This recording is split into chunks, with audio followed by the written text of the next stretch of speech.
खुद को कभी किसी से कम मत समझो। हमारे अंदर क्या खूबी है, क्या विशेषता है, ये हम कभी समझ ही नहीं पाते हैं। आज जिसको देखो वह किसी और के जैसा बनना चाहता है, वो किसी और की जिंदगी जीना चाहता है। हर किसी की जिंदगी की एक अलग ही खासियत होती है, बस उसको समझने की और अपनी क्षमताओं को पहचानने की जरूरत होती है। जिस दिन आप अपनी क्षमताओं को समझ जाएंगे, उस दिन से आपके अंदर से किसी और के जैसा बनने का या किसी और का जीवन जीने का जो जिद है वो हमेशा के लिए खत्म हो जाएगा और आप अपने जीवन को अच्छे से जी पाएंगे। तो आइए समझते हैं इस बात को एक कहानी के माध्यम से, जो हमें अपने आप से रूबरू करवाती है और हमारी असलियत दिखाती है कि हम जैसे हैं वैसे ही अच्छे हैं। बहुत समय पहले एक छोटे से गांव में एक व्यक्ति रहता था जो पहाड़ से पत्थर तोड़ने का काम करता था। उस व्यक्ति की अपनी जिंदगी से कोई शिकायत नहीं था। पूरे मेहनत और लगन से दिन भर काम करता और शाम को काम खत्म होने के बाद जो भी पैसा मिलता उसे लेकर अपने घर आता और अपने परिवार वालों के साथ कुछ समय व्यतीत करता था और फिर चैन से सो जाता था। ऐसा करते हुए उसे कई साल बीत गए थे। हर दिन की तरह वह अपना काम खत्म करके घर वापस जा रहा था। रास्ते में चलते चलते उसके मन में एक ख्याल आया कि ये भी कोई जिंदगी है। मैं सुबह से शाम तक पत्थर तोड़ने का काम करता हूँ और शाम में मुझे थोड़े से पैसे मिलते हैं, जिससे मुश्किल से मेरे और मेरे परिवार का गुजारा हो पाता है। आज मुझे कहीं से कुछ ऐसी शक्ति मिल जाए जिससे मैं जो चाहूं वो पूरा हो जाए। वह घर गया, खाना खाया, लेकिन उसका ध्यान खाने की ओर नहीं था। उसके दिमाग में बस एक ही ख्याल था कि काश मुझे कोई ऐसी अलौकिक शक्ति मिल जाए जिससे मैं जो चाहूं हासिल कर सकूं। वह इस बात को सोचते सोचते सो गया। फिर नींद आने के बाद उसे एक सपना आया। सपने में उसने देखा कि वह रोज की तरह अपना काम खत्म करके घर लौट रहा था। तभी रास्ते में उसे एक बहुत बड़ा घर दिखा। तभी उसके मन में आया, काश ये घर मेरा होता और मैं इसका मालिक होता। और उसका इतना सोचते ही वह उस घर का मालिक बन गया। उसको यकीन ही नहीं हो रहा था कि उसने जो सोचा वह पूरा हो गया। लेकिन उसकी खुशी अधिक देर तक नहीं टिक पाई। अचानक से एक शोर सुनाई दिया।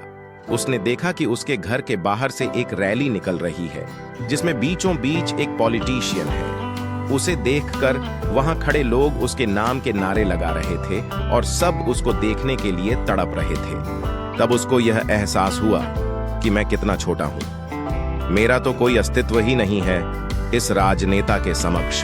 काश मैं एक राजनेता होता और मेरे पास इतनी क्षमता होती।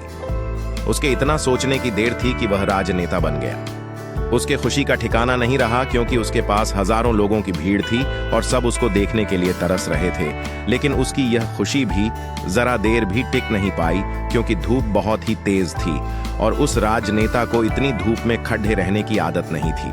उसे चक्कर आया और वह बेहोश हो गया।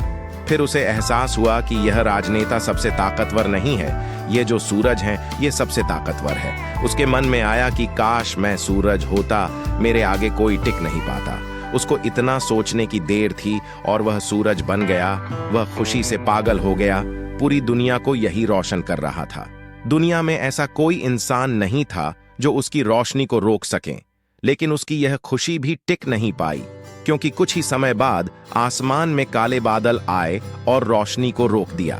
फिर उसको एहसास हुआ कि कोई है जो मेरी रोशनी को भी कोई रोक सकता है। उसके मन में यह ख्याल आया कि काश मैं बादल होता, और वह बादल बन गया। उसको ऐसा लग रहा था कि वह आसमान में उड़ रहा है और वह जहां चाहे वहां जा सकता है। लेकिन कुछ देर बाद एक हवा का झोंका आया जो उसे उड़ा ले गया। उसे एहसास हुआ कि बादल सूरज की रोशनी को रोक सकता है, लेकिन हवा को नहीं, क्योंकि यह हवा उसे बहा कर ले गई। फिर उसके मन में यह आया कि काश मैं हवा होता, और वह हवा बन गया। हवा बनने के बाद उसने अपने अंदर एक अलग सी ऊर्जा महसूस की और सोचा कि मैं जिसको चाहूं उसे उड़ा कर ले जा सकता हूं। उसको यह विश्वास होने ही वाला था कि इस दुनिया में सबसे ताकतवर मैं हूं। लेकिन तभी उसके सामने एक पहाड़ आया। उसने पूरी ताकत लगा दी, लेकिन उस पहाड़ को नहीं हिला सका। उसको यह एहसास हुआ कि कोई है जो हवा से ज्यादा शक्तिशाली है, जिसमें हवा को रोकने का भी दम है। फिर उसके मन में यह ख्याल आया कि काश मैं पहाड़ होता, और वह पहाड़ बन गया। लेकिन हर बार की तरह उसकी खुशी ज्यादा देर तक नहीं टिक पाई।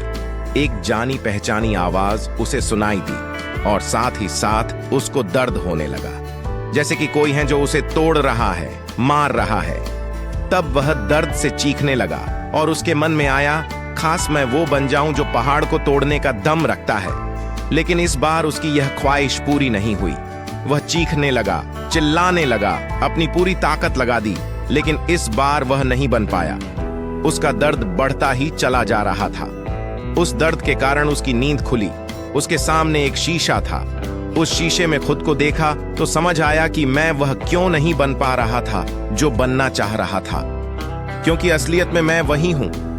किसी से कुछ सीखना अच्छी बात है, लेकिन अपना अस्तित्व को भुलाकर किसी और के अस्तित्व को अपना लेना खुद का एवं साथ ही उस ईश्वर रूपी कारीगर का भी अपमान करना होता है जिसे आपको सबसे अलग बनाया है। हम भूल जाते हैं कि हम सभी में एक ऐसी खासियत होती है जो हम सबको खास बनती है, बस उसे हमें खुद के अंदर तलाश करना होता है।